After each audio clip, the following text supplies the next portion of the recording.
우리가 함께 읽은 누가복음 4장 16절부터 21절을 본문으로 예수 그리스도가 오신 이유라는 제목으로 주의 말씀을 전하겠습니다. 요즘 거리를 다니다 보면 종종 캐롤이 들려집니다. 그리고 또 백화점과 같은 사람들이 많이 모이는 곳에 가보면 이미 성탄 추리가 설치되어 있는 것들을 보게 되어집니다.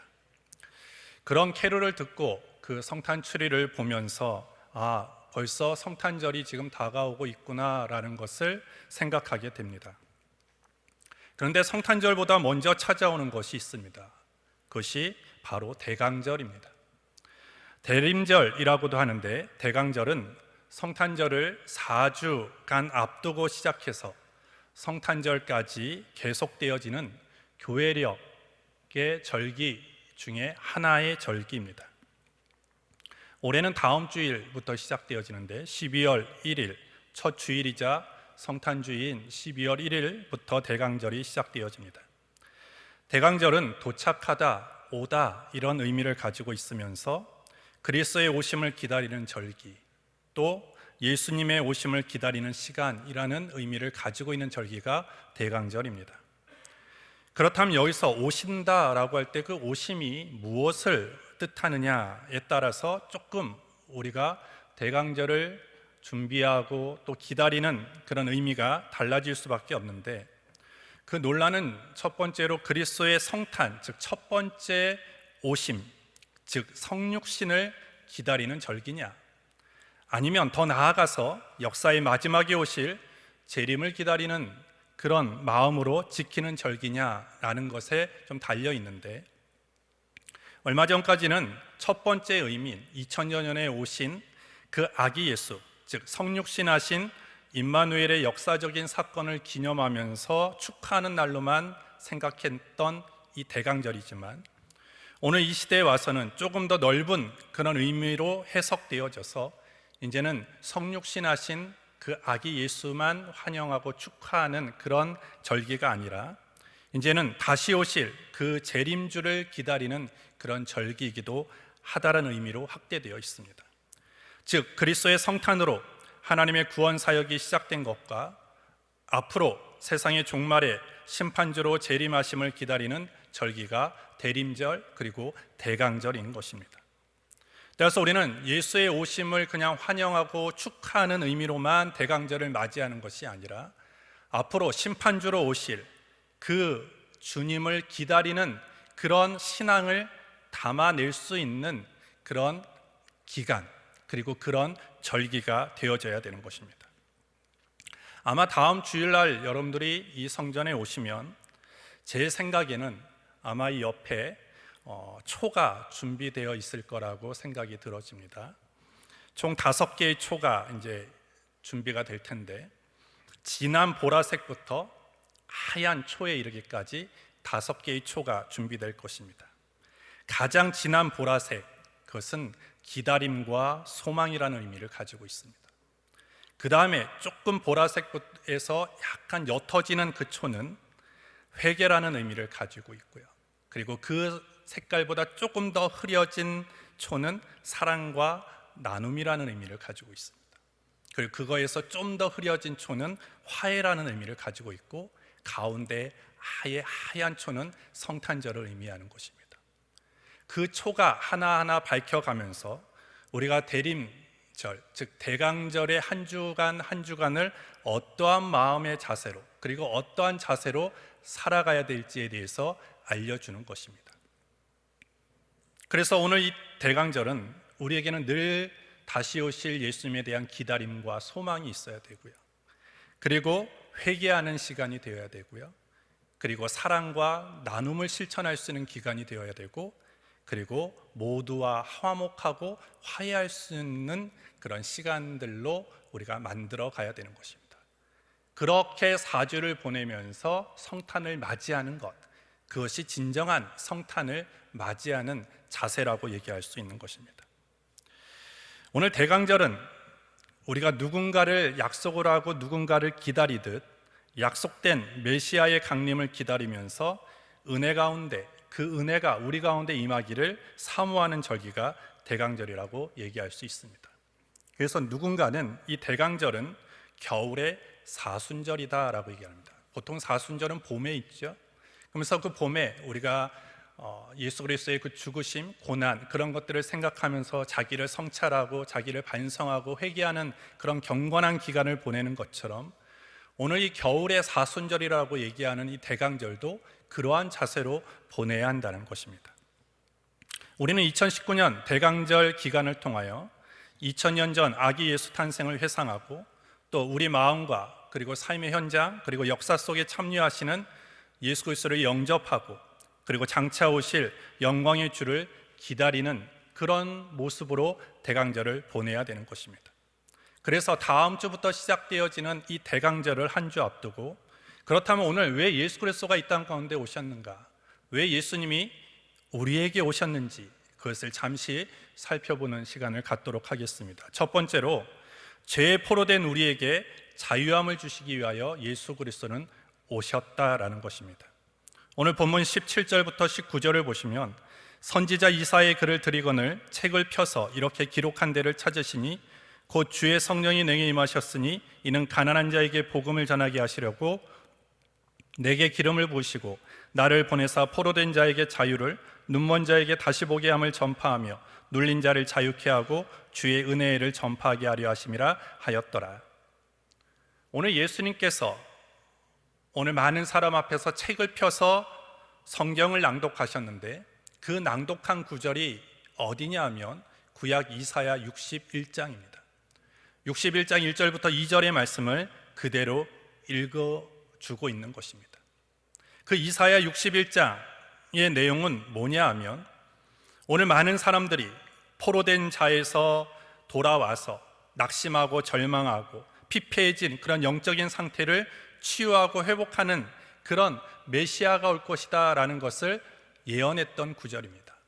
그러면서 그 구절을 읽으면서 오늘 예수님께서 그 메시아가 누구냐? 바로 나다라는 것을 사람들에게 밝혀주기 위하여 이 구절을 펴서 읽으신 것입니다. 그러면서 이 단락에는 예수가 오신 이유, 예수님께서 이 땅 가운데 오신 이유가 분명하게 기록되어 있습니다. 첫 번째는 18절 상반절에 보시면 주의 성령이 내게 임하셨으니 이는 가난한 자에게 복음을 전하게 하시려고 내게 기름을 부으시고 나를 보내사 포로된 자에게 자유를 이렇게 말씀합니다.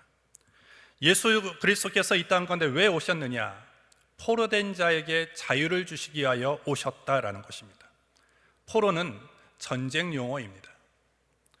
전쟁에 패하면 포로가 되어서 인권을 유린당하게 되어지고 그리고 비참한 그런 삶을 살 수밖에 없습니다. IS 요즘은 그런 소식들이 좀 뜸하지만 여전히 많은 사람들이 난민이 되어서 그런 힘든 그런 길을 선택하게 되어 있습니다. 왜냐하면 IS의 포로가 되는 것보다 그냥 난민이 되는 것이 훨씬 낫다라고 그들이 생각했기 때문입니다. 그리고 우리가 60년이 넘어지고 오랜 시간이 넘었지만 오늘 많은 그런 위안부 할머니들이 힘들어하고 그리고 그런 일들로 인해서 많은 시위가 벌어지고 있는 이유가 무엇입니까? 거기에 대한 억압, 압제 그리고 인권을 유린당한 것에 대해서 사과받지 못하고 보상받지 못한 그런 이유이죠. 오늘 당시 이스라엘도 오늘 메시아가 오시면 이런 포로된 자에게 자유를 주신다라고 얘기했던 의미를 그들이 지금 로마의 압제를 당하고 핍박을 당하고 여러 가지 모양으로 인권을 유린당하고 있는 그런 상황 속에서 오늘 메시아가 오면 우리를 정치적으로 해방시켜 줄 것이다. 우리의 어떤 지금 억압을 풀어줄 것이고 여러 가지 그런 억눌렸던 것들을 우리에게 회복시켜 줄 것이다 라는 기대감을 가지고 정치적인 메시아라는 것으로 받아들입니다. 그러나 오늘 예수님은 나는 그런 것을 위해서 온 것이 아니라고 말합니다. 너희의 단지 로마의 압제로부터 로마의 억압으로부터 정치적인 그런 억압으로부터 인권 유린으로부터 너희를 건지기 위해서 온 것이 아니라 내가 너희에게 자유를 주기 위한 것은 죄로부터의 자유입니다. 죄의 종으로부터 해방시키겠다고 말씀하고 있는 것입니다. 오늘 인간은 아담의 범죄 이후에 인간은 누구나 죄의 포로가 된 채로 태어납니다. 다윗이 간음한 죄를 저지른 후에 시편 51편 5절에 보면 이렇게 얘기를 합니다. 내가 죄악 중에 출생하였으며 모친이 죄 중에 나를 잉태하였나이다. 나는 태어날 때부터 죄인이었다라고 얘기합니다. 우리 어머니가 나를 뵌 순간부터 그 죄성이 나에게 있었다라고 오늘 자신이 얘기합니다. 이것을 무엇이라고 얘기합니까? 원죄라고 얘기하는 것이죠. 죄를 지어서 죄인이 아니라 원래 죄인이기 때문에 죄를 짓는다는 것입니다. 사도 바울은 이 죄성의 포로됨에 대해서 이렇게 얘기를 하죠. 로마서 7장 19절부터 20절에 보시면 내가 원하는 바 선은 하지 아니하고 도리어 원치 않은 바 악은 행하는도다. 만일 내가 원치 아니하는 그것을 하면 이를 행하는 자가 내가 아니요 내 속에 거하는 죄니라. 이렇게 대합니다. 자신은 자꾸 선한 일을 하고 싶다라고 얘기합니다. 의로운 일을 하고 싶고 하나님의 말씀대로 살고 싶지만 내 행동과 내 삶으로 드러나는 것은 내가 원하는 것하고는 전혀 다른 모습들이 튀어나온다라는 것입니다. 하고 싶은 일, 마땅히 해야 하는 일, 선한 일을 하지 못하게 하고 도리어 원치 않은 일, 하지 말아야 하는 일을 하게 만든다라는 것입니다. 뭔가 사로잡혀 있는 것 같다라는 거예요. 뭔가 나를 끌고 가는 것처럼 느낀다라는 것이죠. 왜 그렇습니까? 그가 죄의 포로가 되었기 때문입니다. 오늘 인간의 가장 심각한 문제가 뭐냐면 우리 모두가 죄의 포로가 되어 있다는 거예요. 더 심각한 것은 그와 같은 사실을 깨달지도 못하고 그리고 그와 같은 사실을 인정하지도 않는다는 것, 그것이 더 심각한 문제인 것이죠. 실상 우리는 죄의 노예가 되어서 죄의 포로가 되어서 날마다 욕망대로 살고 정욕에 끌려서 살고 충동적으로 살아가고 있는 것이 저와 여러분들의 모습인 것입니다. 현대의학은 이러한 것들을 무엇으로 표현하냐면 중독이다 이렇게 얘기를 합니다. 중독과 은혜라는 책을 쓴 제날드 메이라는 사람은 이렇게 얘기를 했습니다. 이 땅에 살고 있는 사람들의 98%는 무엇인가에 의해 중독되어 있다 이렇게 얘기합니다. 우리는 내가 술에 중독하지 않으면, 도박에 중독되지 않으면, 여러 가지 유혹하는 것들에 내가 중독되지 않으면 난 중독자가 아니다 이렇게 우리는 생각하죠. 그러나 이 제날드 메이라는 사람은 뭐라고 얘기합니까? 98%예요. 100명 중에 98명은 자신도 모르는 사이에 뭔가에 끌려서 늘 중독자의 신세로 살아가고 있다는 거예요. 무엇인가에 중독한 채로 살고 있다는 것입니다. 무엇에 포로가 되어 있는지, 무엇에 중독되어 있는지 잘 모르지만 우리의 삶을 잘 돌아보면 그렇습니다.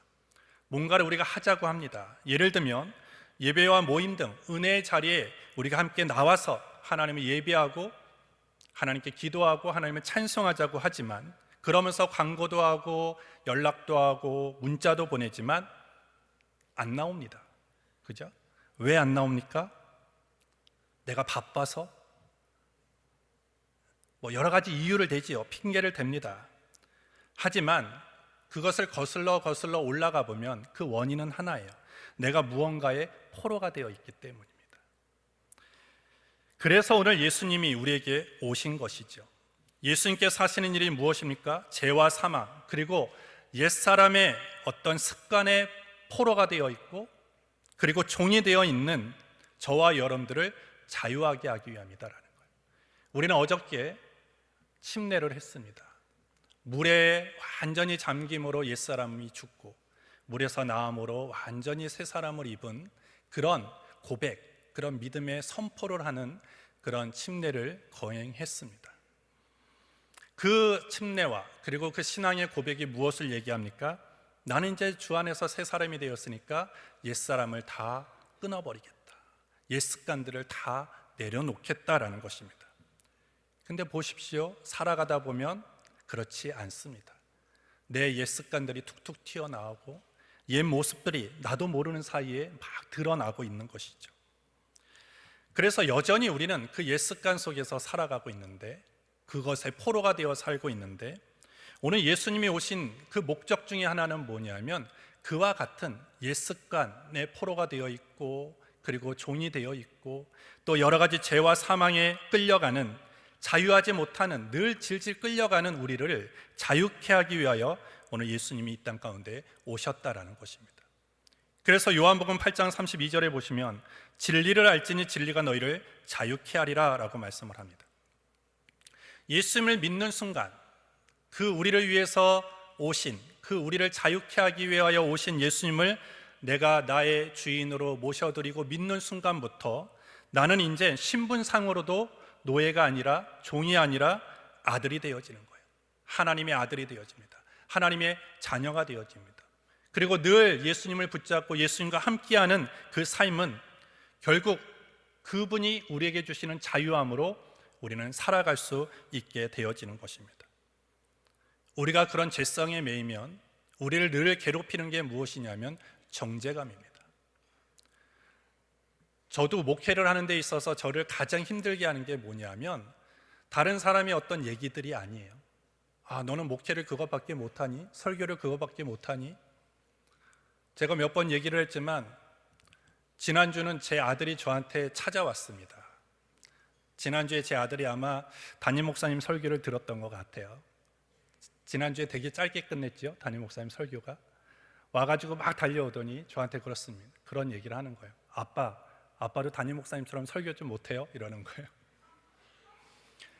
담임 목사님 설교 너무 재밌는데. 그런 것입니다. 이제 아주 면역이 돼서 별로 뭐 이렇게 마음 아프지도 않지만 그런 어떤 여러 가지 주변에서 들려오는 사람의 얘기가 저를 힘들게 하는 것이 아니라 제 스스로 일어나는 어떤 정죄감입니다. 사단이 속삭이는 정죄감. 너 같은 사람이 뭘 설교를 해? 너 같은 사람이 죄 많고 허물 많은 자가 어떻게 강단에 서서 성도들을 이끌어갈 수 있겠느냐라는 그 속삭임, 정죄 속삭임이 저를 가장 힘들게 만들고 저를 지치게 만듭니다. 하지만 우리를 유일하게 정죄할 수 있는 분은 누구냐? 하나님밖에 없습니다. 사단이 우리에게 속삭이는 정죄감은 거짓됨이죠. 그러한 권한을 하나님이 그 사단에게 주지 않았다는 것입니다. 근데 우리는 그것에 자꾸 속아 넘어가고 있는 것이죠. 바울은요, 자기 스스로가 난 내 마음은 선을 행하기를 원하는데 늘 내 삶에서 나타나는 현상은 자꾸 악을 행하고 하지 말아야 되는 행동을 한다라는 그 어떤 자기 안에 어떤 갈등의 문제가 일어날 때마다, 정죄감의 문제가 일어날 때마다 오늘 바울은 어떻게 합니까? 예수님을 바라보기 시작합니다. 십자가를 바라보기 시작하고요, 그럼으로써 그 십자가에서 내 대신 죽은 예수님을 기억하고 예수님의 은혜를 생각할 때 그 죄의 세력으로부터 빠져나올 수 있었고 정죄감으로부터 빠져나올 수 있게 되었다는 것입니다. 따라서 오늘 우리는 예수를 믿으면 죄와 마귀의 종에서 해방될 수 있습니다. 정죄감에서 우리는 자유함을 얻을 수 있습니다. 죄의 노예에서 우리는 자유함을 얻을 수 있게 되어지는 것입니다. 따라서 오늘 우리는 예수님이 우리에게 진정한 자유를 주시기에 오셨기 때문에 오늘 우리가 해야 하는 일은 그 예수님을 영접하는 것입니다. 그 예수님을 믿음으로 영접하고 나를 위해서 나에게 자유를 주기 위하여 오셨음을 믿고 담대하게 나아갈 수 있는 저와 여러분들 되기를 예수님의 이름으로 축복합니다. 두 번째로, 눈이 멀어 방향을 잃어버린 우리를 위해서 예수님이 오셨습니다. 18절 중반절에 보시면 눈먼 자에게 다시 보게 함을 전파하며 이렇게 되어 있습니다. 당시 유대인들은 나면서부터 소경된 자를 누군가가 치유할 수 있다면 그는 아마도 메시아일 것이다 라는 그런 신앙을 가지고 있었습니다. 그래서 소경 거지 바디메오는 예수님이 지나가는 소식을 듣습니다. 그래서 어떤 소식입니까?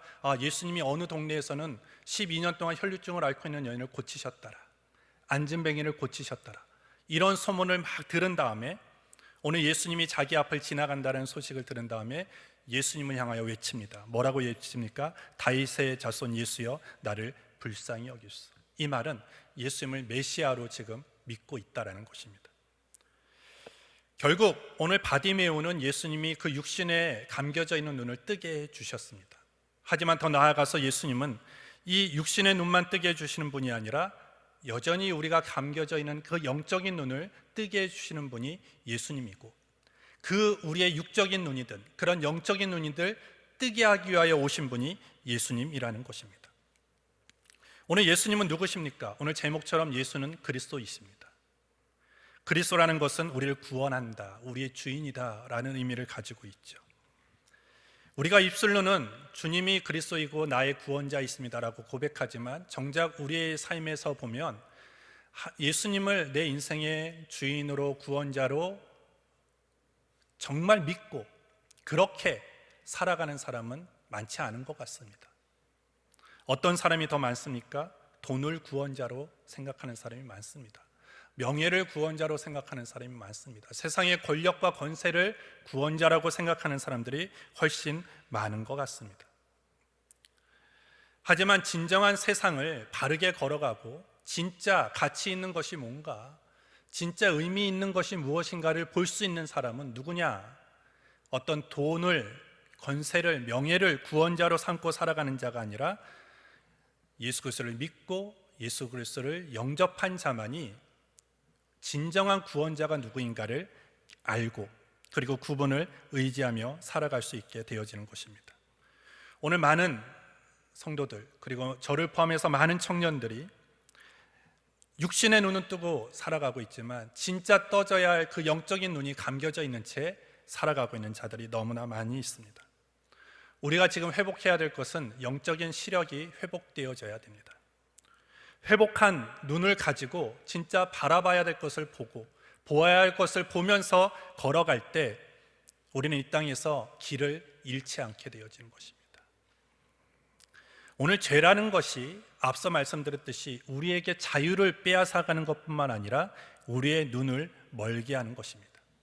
영적인 눈을 멀게 해서 방향을 상실하게 만들고 방향 감각을 잃어버리게 하는 것입니다. 왜? 죄는 어둠이기 때문에.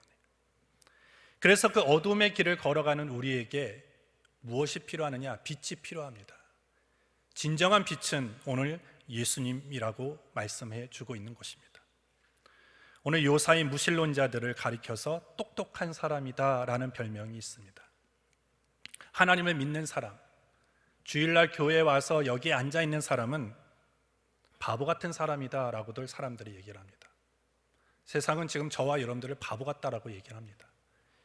하지만 그러면서 그들은 자신들은 과학적이고 합리적인 그런 사고를 하는 사람이기에 우리는 하나님을 믿지 않는다라고 얘기를 합니다.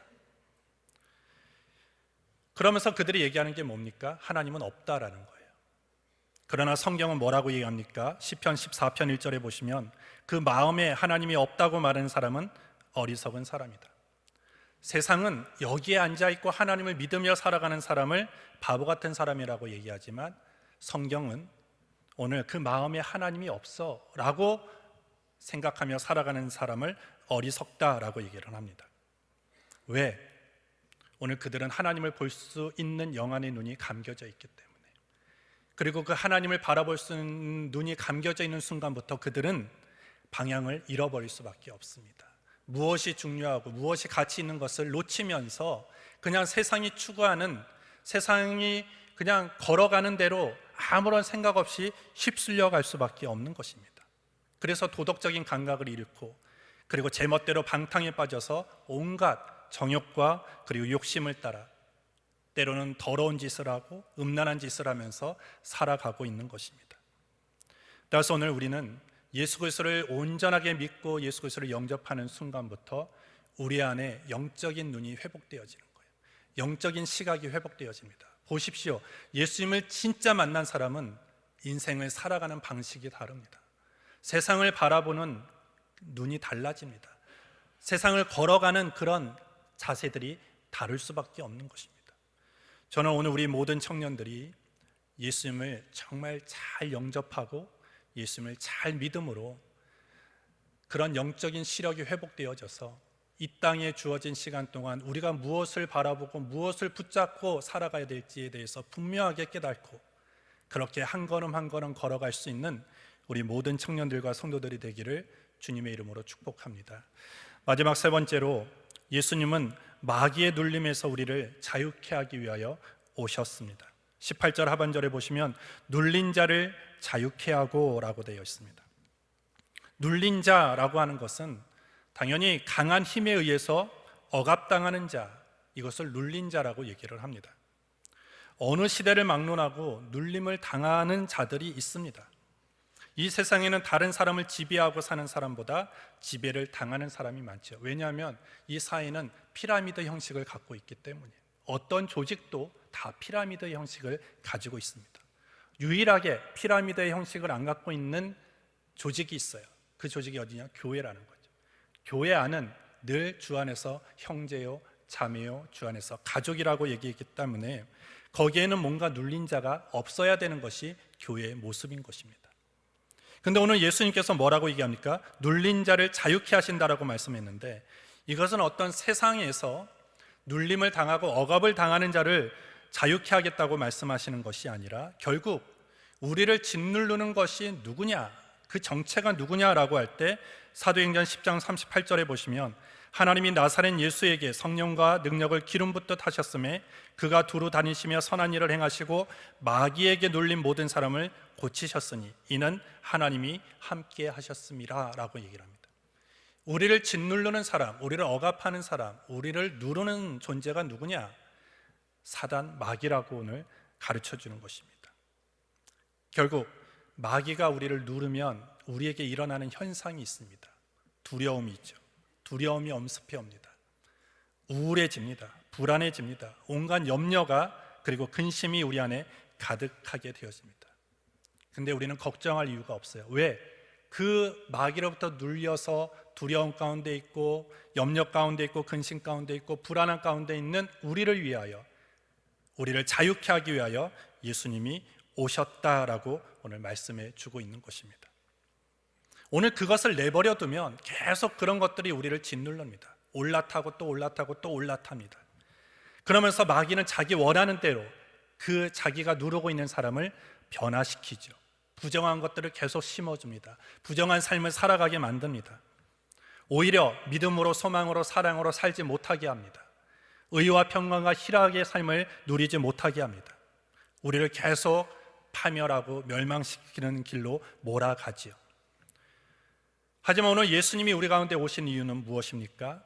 그런 것으로 짓눌려서 억압당하고 답답해하는 저와 여러분들을 다시 자유함을 주시기 위하여 오셨다라고 말씀해 주고 있는 것입니다.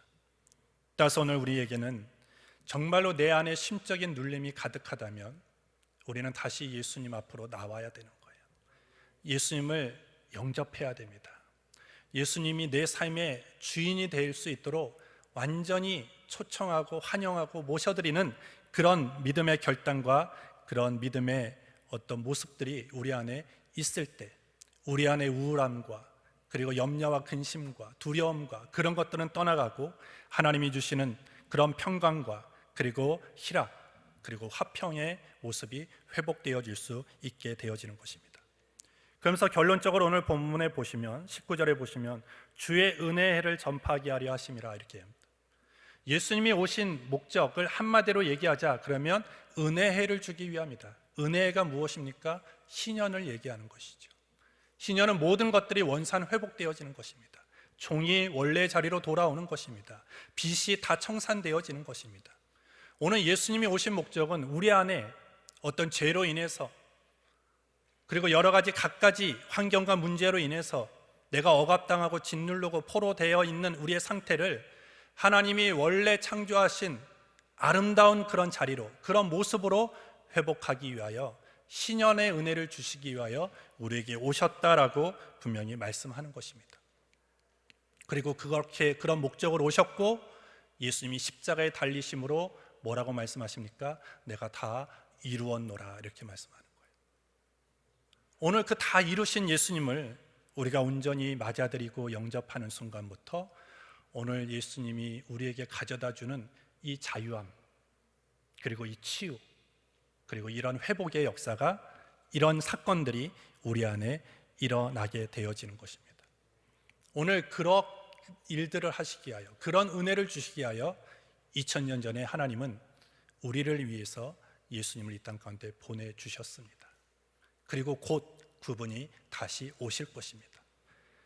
오늘 우리는 그 주님을 기대하며 맞이해야 되는 것입니다. 남녀가 결혼 날짜를 잡아놓고 결혼 날짜를 기다리듯이, 그렇죠? 결혼을 준비하고 결혼을 앞두고 있는 사람들의 그 카톡을 들어가 보면 늘 떠 있는 하나의 그 글씨가 있습니다. 그게 뭐냐면 D 마이너스 어떻게 이렇게 되어 있어요. 우리 선영자매는 결혼을 해서 이제 D 플러스 며칠 이렇게 되어 있더라고요. 그렇습니다. 늘 뭔가 좋은 날을 잡아놓고 그 날을 학수고대하며 준비하는 그 신랑 신부의 기다림 같이 오늘 우리는 그 예수님을 그렇게 맞이해야 돼요. 기다리고 사모하면서 기대하면서 그렇게 맞이하는 그런 신앙이 우리 안에 있어야 되는 것입니다. 특별히 우리 대강절은 그렇게 보내야 되는 거예요. 신앙을 한마디 여러 가지로 정의할 수 있겠지만 신앙은 한마디로 기다림이라고 얘기할 수 있어요. 하나님의 약속을 기다리는 것이죠. 하나님의 약속이 이루어지기를 기다리는 것, 그것이 신앙이라고 얘기할 수 있습니다. 오늘 세상은 성탄절이라고 얘기를 합니다. 그러면서 근데 잘 들여다보면 예수님을 말하지 않습니다. 예수님을 생각하지 않습니다. 예수님을 간절히 기다려야 하는 시간임에도 불구하고 그냥 파티를 열고 그냥 즐거운 유흥을 하는 그런 날로 변해져 있는 것이 지금 우리의 모습이죠. 하지만 오늘 세상은 아무리 그렇다 할지라도 오늘 이 자리에 모이는 저와 여러분들은 오늘 예수님을 기다리는 사람들이기 때문에 오늘 예수님을 바르게, 그리고 하나님이 우리에게 원하시는 그런 모습으로 예수님을 잘 기다려 가게 되기를 예수님 이름으로 축복합니다. 솔직히 재림주로 오시는 예수님은 언제 오실지 모릅니다. 오늘 오실 수도 있고 내일 오실 수도 있어요. 하지만 우리가 늘 깨어서 언제든지 주 예수의 오시옵소서라는 그런 믿음과 그런 자세로서 사랑을 나누고 회개를 하면서 그리고 소망을 가지고 그렇게 화의를 이루면서 기다린다면 우리는 언제든지 주 예수의 오시옵소서라고 고백할 수 있는 그런 신앙의 삶이 되게 되는 것입니다. 오늘 이제까지의 여러분들의 성탄, 그리고 이제까지의 대강절은 어떻게 보냈든지 2019년의 대강절, 2019년의 성탄이 올 때까지의 그 4주간의 기간을 정말로 아름답게, 그리고 진실하게, 그리고 하나님이 보시기에 합당하게 그 기간들을 보낼 수 있는 우리 모든 청년들과 성도들이 되기를 예수님의 이름으로 축복합니다. 하나님 아버지 감사합니다. 오늘 이 자리로 우리를 불러주셔서 하나님을 예배할 수 있도록 은혜를 더하여 주신 것을 감사합니다. 이제는 이번 한 주간이 지나고 이제는 다음 주간부터 4주간의 대강절이 시작되어집니다. 주님이 오신 그 이유를 분명하게 알고 다시 오실 예수님을 기대하며 또 이미 오신 그 예수님의 오심을 다시 한번 기억하고 축하하고 기뻐할 수 있는 그런 시간들로 보내게 하여 주시옵소서. 그냥 들뜬 마음으로 보내는 것이 아니라 정말 대강절을 통해서 정말 의미 있게 하나님이 원하시는 모습으로 성실하게 정직하게 거룩하게 보낼 수 있는 우리 모두가 될 때, 오늘 이 대강절뿐만 아니라 12월에 다가오는 성탄을 통해서 다시 한번 우리의 신앙이 점검되어지고 성장해 가고 성숙해져 갈 수 있도록 함께하여 주시옵소서. 예수님의 이름으로 기도합니다. 아멘.